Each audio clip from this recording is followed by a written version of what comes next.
So the other thing that's important to say at this stage, we're the 22nd of July 2020. Everything that I'll be saying is going to be accurate to the best of my ability and to date. But in these fast developing times, please keep checking the links that I'll provide to help keep you abreast of changes that come along and any more detail that emerges. So that said, I think I should be about 30 minutes or less in terms of going through these slides, and there'll be plenty of time at the end to ask questions. We're talking about the support session that I'm going to run today, and it's to support you for what you can expect to see happening in summer of 2020. So the agenda is going to be what you need to know about results day, what will be different. There's information in here about appeals. I've also included some information about the autumn 2020 series, which we've been asked to supply for general qualifications, general being GCSEs, A-levels, and certain other non-vocational quals. So we'll talk about that. And then finally, we'll talk about what we know to date about what's happening in 2021, which is obviously a developing area as well. So welcome everyone. So let's get started. What you need to know about Results Day. So the results will be released to students from 8 a.m. Normally it happens earlier. This has been slightly later this year. The A-levels and BTEC Nationals externally assessed units are on the 13th of August. So that's all the level 3 qualifications. The level 2, the GCSEs, International GCSEs, BTEC Tech Awards, all the level 2 qualifications, the results will be made available from 8 a.m. on the 20th of August. Centres may not share, must not, should not share the CAGs, your centre assessment grades, the estimated grades that you made, or rank order prior to results day. The results for the internally assessed units for BTECs will start to emerge during July, and you'll see that on Edexcel Online. There's a link here to an email from Sharon Haig, our schools director, in which you get details of the plans for letting the internally assessed unit result data come out earlier. And that's an interesting read for those of you who have a mixture of general qualifications and vocational qualifications. It's a useful read. It's very detailed. It says that we're going to be releasing calculated results for some of our BTEC qualifications, and that we've started issuing internal unit results on Edexcel Online this week on a rolling basis. We expect the first main batch of overall qualification results for the 100% internally assessed BTEC qualifications. So that's the old school 2010 or QCF BTEC Nationals, to be issued from the 27th of July. Certificates will look the same as in previous years. We strongly recommend that you share results of internally assessed units or qualifications with students as soon as you can after receiving them. You don't have to hold on to them until results days. This will give students a maximum amount of time to prepare for their next step and confirm progression plans and such like. So that's a really good read, Sharon Haig's letter. It's very detailed. The next link there is to a Pearson qualification bulletin. Now, this was previously being sent on a regular basis to help instruct centres about how to do the calculated grades, but it has continued to be written, and now will give you information relevant to the results, appeals, new assessment windows, and also 2021 information. So the link that you see here, Pearson Qualification Bulletin, I recommend you click onto it. It's a newsletter, and when you get to the bottom of the newsletter, there's a subscription prompt, so you could do that, and that will help keep you really well informed. I mean, I do feel that here at Pearson, we've made a massive effort to try and keep everybody informed as best we can in a very quickly developing situation. So that's a really excellent resource. There's also the JCQ and ASCL guidance on preparing for results day, and I've just stuck those links there. Also to mention functional skills ICT level 1 and level 2, which are externally assessed units, but they're on demand. So results from the CAGD units that teachers will have submitted to us will start to be released from the 30th of July 2020. So if any of you are interested in the functional skills results, do please click that link and read that comms there. What will not be the same? So yes, a very unusual time. So grade boundaries won't be available. Examiner reports won't be available. Access to scripts won't be available. None of this should be a surprise to you, but I just wanted to make sure that we listed it down, because also the fourth bullet point there, inquiry about results, which we refer to a review of marking or moderation, but the standard processes that we have in place every results period, which have different types of ways for you to inquire about things that you may think are awry, that is going to be different this year. Inquiries about results will not be the same as normal. And clearly, you can't talk about the way that somebody's individual script was marked in a year when no exams were taken. So that's a summary of what will not be the same.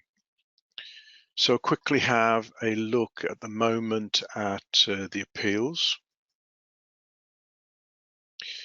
My slides are quite wordy, and it's trying to capture what again is a changing or an unclear picture, but to the best of our knowledge at the moment, Ofqual have confirmed that a student who has evidence of bias or discrimination will be able to raise this with their centre, and the exam board could investigate such evidence. Ofqual have decided that centres must have a procedure that allows students to request that a review is conducted of the centre's decision not to appeal. And Ofqual have confirmed that appeals should be allowed where a centre believes it has made an error. So there's more to read there. These bullet points came out of Ofqual's consultation for general qualifications, which includes A-levels and GCSEs. So below here, I've captured what our latest understanding for BTECs is. So we'll be issuing you with a report on the 12th of August to help you to understand the calculated results for your school. This will outline which grades have been adjusted, as well as any historical data for your school, which helped inform our calculations. So 12th of August is going to be for BTEC teachers and teachers looking for internally assessed calculated unit grades. That's going to be an important document. The appeals service is expected to open from the 13th of August, at which point which is the point by which all level 3 results will be issued. And you will have all the information you need to inform any appeal. We're currently finalising the appeals process with JCQ and other awarding organisations, which will need to be in line with the outcomes of the Ofqual consultation on appeals, due to be published shortly. We anticipate being able to send you further details about the appeals process in the week commencing 27th of July. So it's not far away, but right now, not much more that we can say on that. Here, okay, I've been very accurate and honest in my predictions, and I'm concerned that this could be adjusted, even though I would have proof of the strength of my cohort and the past year's results. Thank you. That's from Lisa. Yeah, I hope you will find that given that there's a history and that the data is good and that you've done a good job of it, there should be no adjustments. If there is adjustments, you're just going to have to wait and see what recourse there will be. It's a tense time, a difficult time for everyone, and I just hope that you get rewarded for your diligence with no. The autumn series. So the autumn series is going to be available for GCSE, International GCSE, A-Level and International A-Level. The BTECs, the externally assessed units of the BTECs will have their externally assessed units available in the January/February session as normal, say. So there's no autumn series per se for our vocational and technical qualifications. There's an infographic on the link there which puts these dates in pretty picture form, but basically for GCSEs, the exams will start and finish in the 2nd to the 23rd of November. For international GCSEs, the same. For international A-levels, I didn't put UK A-levels because my qualifications don't have one. But we do have an international A-level, and that will be between the 5th and 29th of October. And the entry deadlines here you can see. So if you do feel for GCSEs that you want a student to sit the autumn series sitting, which will be sometime between the start and the finish date, we actually don't have timetables yet. The entry deadline will be 18th of September. Same for those of you doing international GCSEs. For the international A-level, the entry deadline is as early as 29th of August, so that's going to be quite a tight one.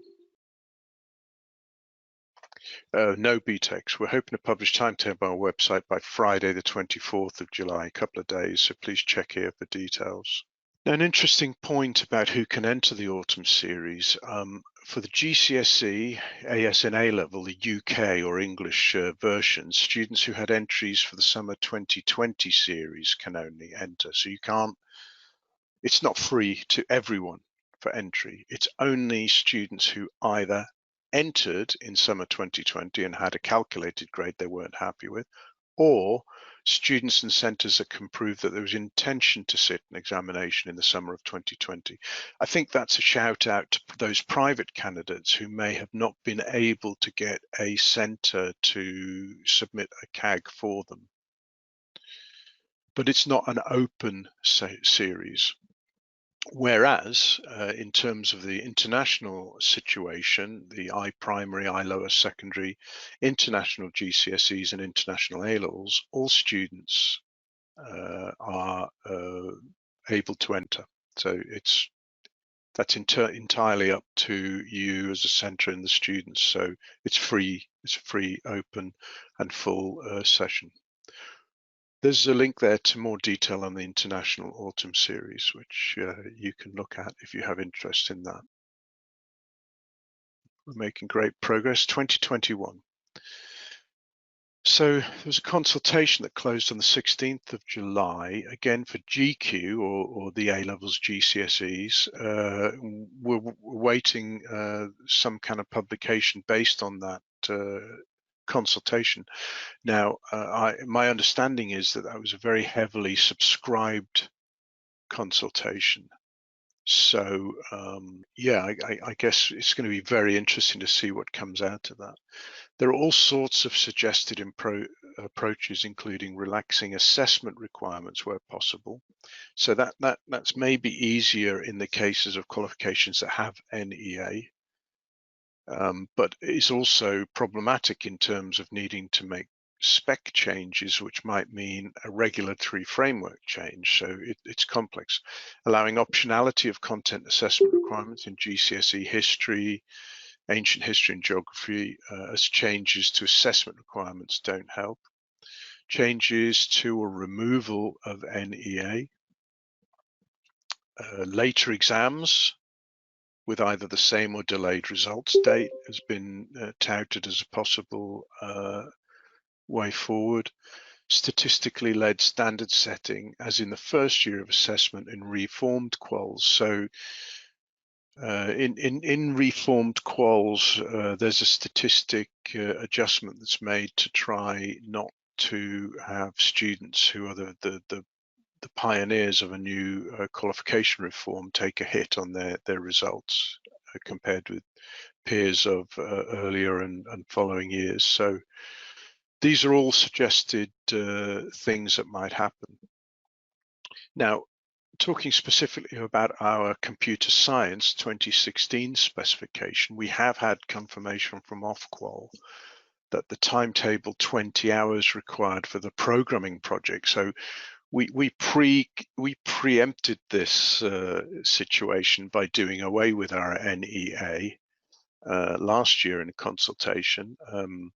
Ofqual decided that the NEA was just not secure. So those of you delivering the computer science GCSE know all too well that the 2020 spec does not include the programming project, but it's done in a different way. So we've had confirmation that it no longer has to be completed on supervised conditions. So this can be done at home or remote. In addition, we will not be requesting any students' work in May. Normally we ask for the work to be sent May 15th, and in May 21, we won't be asking for it. We're updating our guidance documentation to reflect these changes, along with the additional information about the head of center declaration and authentication form. So once we have completed the work on the consultation and our work with Ofqual and other awarding organizations, we'll try and clarify anything else. But for us, in terms of GCSE Computer Science 2016, this I think is great news, and it's quite clear. So further information about 2021 in general, the FAQs about COVID here will have the latest information. So that's a link to our web pages with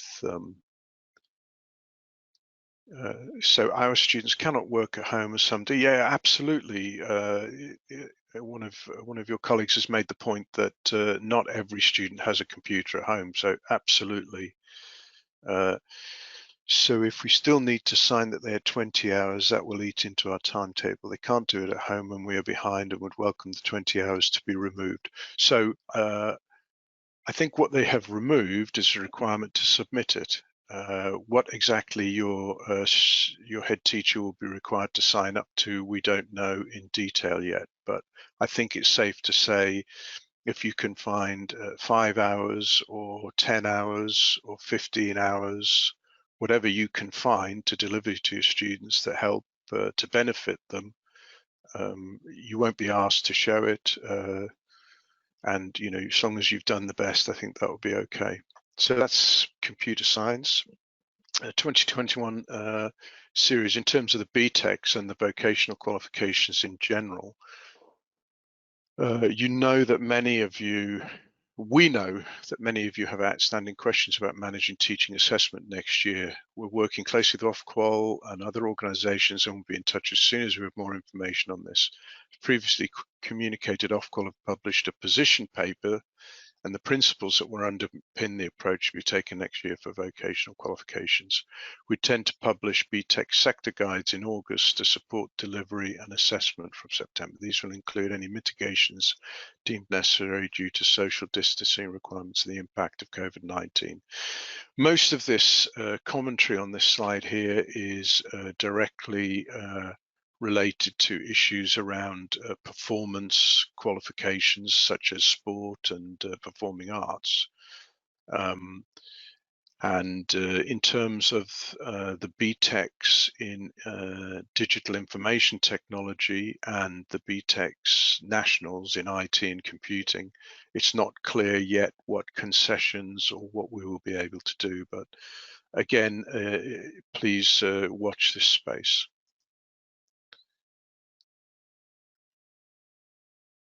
Thank you. I've had a question about what happens to the exam paper from this year. So we're not releasing the papers that were all ready to go for 2020. Some of them will be required for GQ, for general qualifications. They will be the ones being used for the autumn series. In terms of the qualifications that aren't going to have autumn series, we're just holding on to them at the moment, and maybe at some point we'll release them. I've had a question about when will BTEC externally assessed units. BTEC externally assessed units will be on results day. Just bear with me. I'll try not to give you.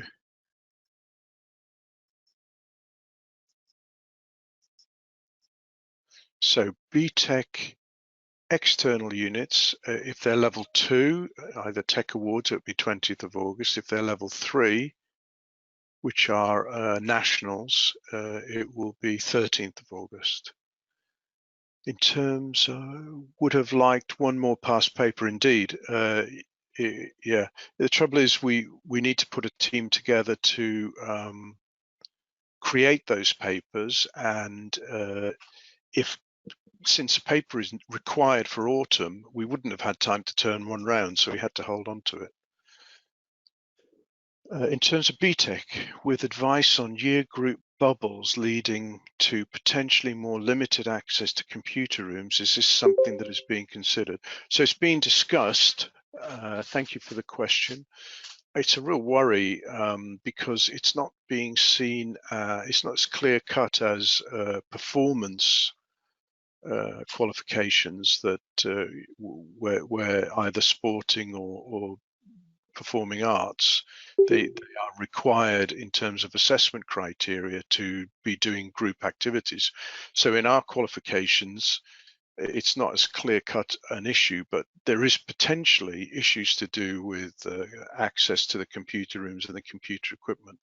So we are tapping into work that's being done by CAS and the NCCE, which are putting together best practice guidelines in terms of trying to maximize the access to IT equipment for students returning to school in September 2020. I mean, it continues to be something of an unknown, but it's definitely in our minds as something that we need to consider. For example, I've had one teacher come back to me and he's been told by his SLT that they have zero access to computers in September, which I had to go back to him and say, but I don't see how you can deliver your BTEC. It was the digital information technology in that case. So my strong recommendation to him was to go back to his SLT and ask for either clarification or more help to make sure that wasn't quite as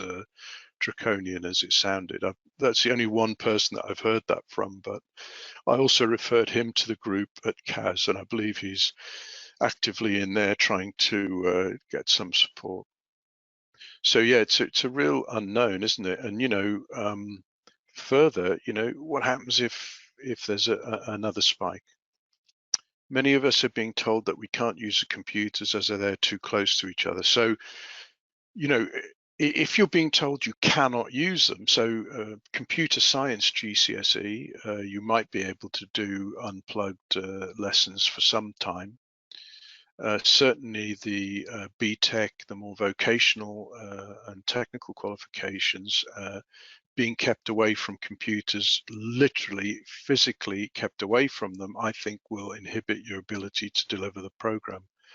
But in both cases, it's not ideal, and I think we need to try everything we can to make sure that the access is safe but sensible, and that many schools are going back without kicking students off access to IT by instigating cleaning or cling film over keyboards and mouse and changing that between lessons. I mean, it's going to be a nightmare, but no access, I think, will make it very, very difficult to deliver. Do download the Where is the document you showed us, Lisa? You should find materials. If you're talking about this presentation, it should be in the materials pane. If you can't find it, email me teachingict@pearson.com, and any of you that have any problems finding stuff, and I'll make sure I make it available to you. But the presentation, you should be able to download it. Some of you are on what's called a web interface, and some of you are on a go-to toolkit. So it'll be in different places for different people. Okay, everyone, please do download it, use the link, subscribe to the newsletters. It's a very fast changing situation, and we may well not be done yet. But have a fantastic summer, those of you who are taking a bit of a break. And I look forward to being here for you in the new term, under whatever guise that looks, to try and support you through. Otherwise, I'm going to call it a day. Thank you so much, everyone.